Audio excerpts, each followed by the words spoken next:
13 Bible verses that will supercharge your prayer life. Jeremiah 33:3. Call to me, and I will answer you and tell you great and unsearchable things you do not know. Matthew 6:6. But when you pray, go into your room, close the door, and pray to your Father who is unseen.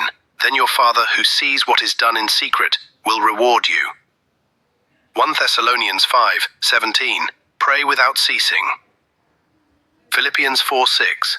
Do not be anxious about anything, but in every situation, by prayer and petition, with thanksgiving, present your requests to God. Mark 11:24. Therefore I tell you, whatever you ask for in prayer, believe that you have received it, and it will be yours. James 5:16. The prayer of a righteous person is powerful and effective. Psalm 145:18. The Lord is near to all who call on him, to all who call on him in truth. Romans 12:12.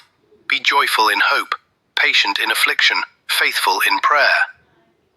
Matthew 7:7. Ask, and it will be given to you. Seek, and you will find.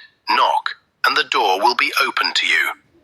Ephesians 6:18. And pray in the Spirit on all occasions, with all kinds of prayers and requests. Luke 18:1. Then Jesus told his disciples a parable, to show them that they should always pray and not give up. John 15:7. If you remain in me, and my words remain in you, ask whatever you wish, and it will be done for you. Colossians 4:2. Devote yourselves to prayer, being watchful and thankful.